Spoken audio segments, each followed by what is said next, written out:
اعوذ باللہ من الشیطان الرجیم بسم اللہ الرحمن الرحیم۔ اسی طرح بعض اوقات یہ ہوتا تھا،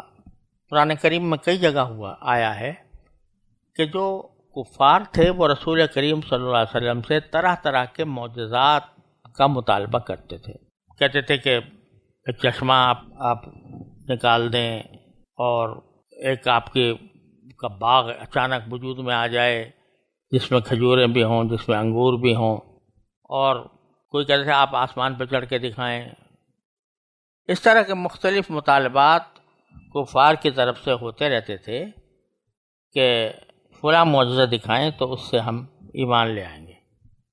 اس کا اثر بعض اوقات بعض صحابہ کرام پر یہ ہوتا تھا کہ وہ کہتے تھے کہ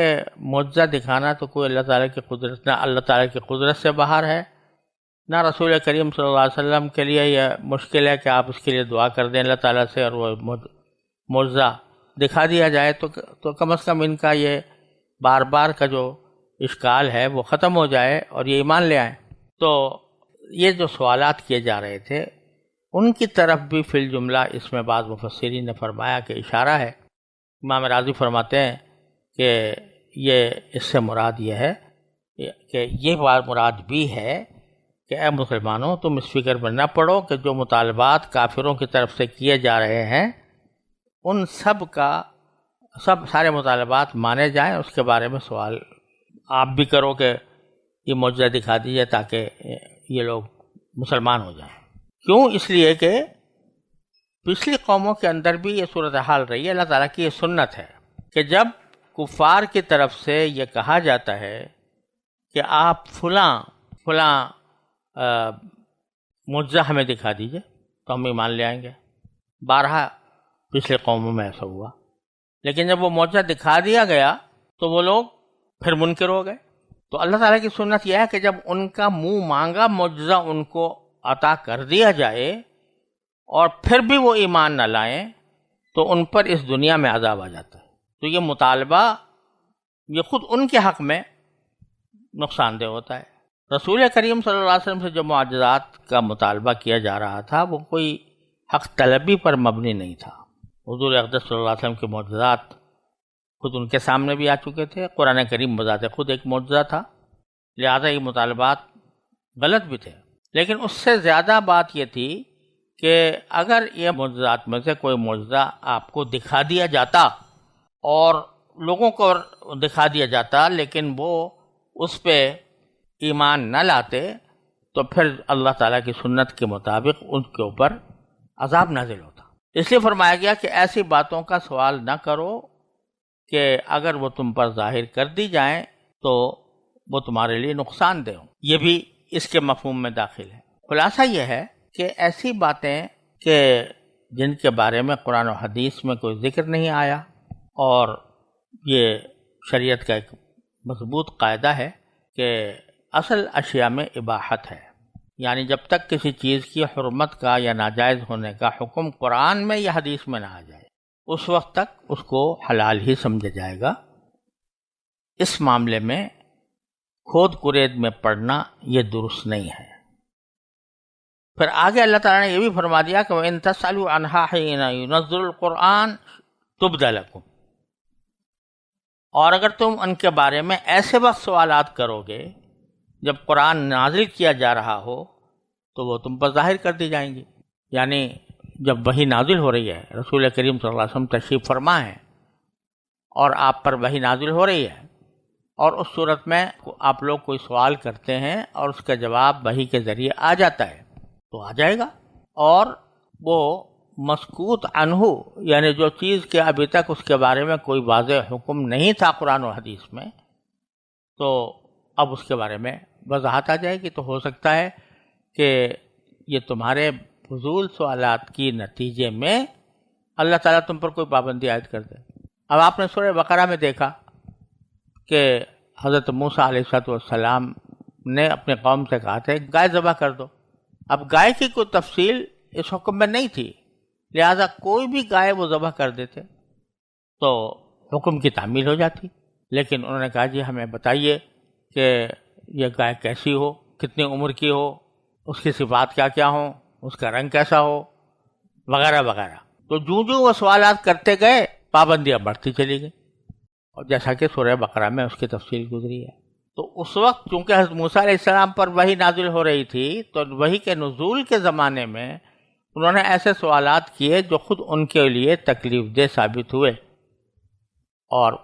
اس کا نتیجہ یہ ہوا کہ وَذَبَحُوهَا وَمَا كَادُوا يَفْعَلُونَ. تو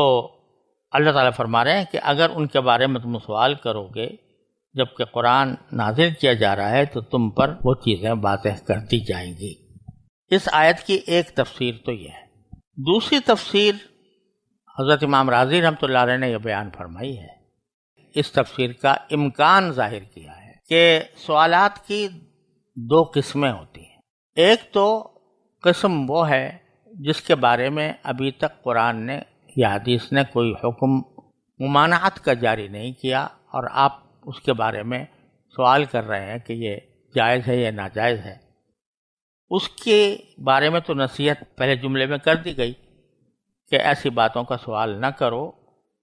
جو تم پر اگر ظاہر کر دی جائیں تو تمہارے لیے خود نقصان دہ ہوں، ناگوار ہوں. دوسری قسم کے سوالات ایسے ہوتے ہیں کہ قرآن نے ایک حکم بیان کر دیا اور اس کے بارے میں کوئی حکم آ گیا، لیکن اس حکم کی تشریح میں کچھ سوالات پیدا ہو رہے ہیں کہ مثلا یہ کہہ دیا گیا کہ چوری حرام ہے اور چوری کے اوپر ہاتھ کاٹے جائیں گے. اب یہ بات مذکور نہیں ہے کہ کتنی چوری پر کاٹے جائیں گے، ہاتھ کاٹے جائیں گے. اس کے بارے میں اگر سوال کرے کوئی کہ کتنی چوری پر کاٹیں گے، تو یہ ایک معقول سوال ہے. تو جب قرآن نازل ہو رہا ہے اور نازل ہو چکا کسی معاملے میں، اور اس کے بارے میں تم اس کا مطلب سمجھنے کے لیے، اس کی تشریح طلب کرنے کے لیے اگر تم کوئی سوال کرتے ہو تو یہ سوال ناجائز نہیں ہے، برا نہیں ہے. خود رسول کریم صلی اللہ علیہ وسلم کا یہ ارشاد ہے کہ انما شفاء العی فی السؤال. جو آدمی ناواقف ہونے کی وجہ سے سرگرداں ہو، اس کی شفا ہی سوال میں ہوتی ہے. تو یہ اس قسم کے جو سوالات ہیں جو قرآن کریم کی تشریح سے متعلق ہے یا رسول کریم صلی اللہ علیہ وسلم کے کسی حکم کی تشریح سے متعلق ہیں، تو وہ برے نہیں ہیں، اور ان کا جواب اللہ تعالیٰ فراہم فرما دیتے ہیں، یا وحی مطلوع کے ذریعے جو قرآن کریم ہے، یا وحی غیر مطلوع کے ذریعے جو رسول کریم صلی اللہ علیہ وسلم کے ارشادات ہیں. ان کی طرف یہ اشارہ کیا جا رہا ہے ان تسألوا عنها حين ينزل القرآن. اگر تم کچھ ایسے سوالات کرو جبکہ قرآن نازل ہو رہا ہے تو تم پر وہ ظاہر کر دیے جائیں گے. گویا پہلے جملے سے تو یہ ایک غلط فہمی پیدا ہو رہی تھی کہ ہر قسم کا سوال ممنوع ہے، تو دوسری جملے میں دور کر دیا گیا کہ اگر تم ایسے سوالات کرو کہ جو قرآن کریم کی تشریح سے متعلق ہے، قرآن کریم ان کے بارے میں نازل ہو چکا یا رسول کریم صلی اللہ علیہ وسلم نے اس کے بارے میں کوئی بات بیان فرما دی اور اس کی کوئی تشریح تم چاہ رہے ہو، اس کی وجہ سے کرو، تو پھر تم پر وہ ظاہر کر دی جائے گی. بہرحال اس مفہوم کا بھی اس میں احتمال موجود ہے، اور یہ بات ویسے بھی قابل ذکر تھی کہ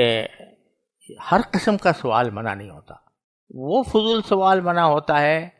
کہ جس کا نہ دنیا میں نہ آخرت میں کسی عملی زندگی سے کوئی تعلق نہیں ہے. یہ سوال کہ میرا باپ کون تھا، تو ایسے سوالات تو بے شک منع ہیں. ایسے سوالات بھی منع ہیں جس کے نتیجے میں کوئی جواب آئے تو تمہارے اوپر تنگی پیش آ جائے جبکہ قرآن نازل ہو. لیکن ایسے سوالات کہ جن کا مقصد دین کی کوئی بات سمجھنا ہو جو سمجھ میں نہیں آ رہی، تو اس میں تو سوال کرنا نہ صرف یہ کہ درست ہے بلکہ واجب ہے کہ جب تک یہ سمجھ میں نہ آ جائے تو آدمی اس پر عمل نہیں کر سکتا.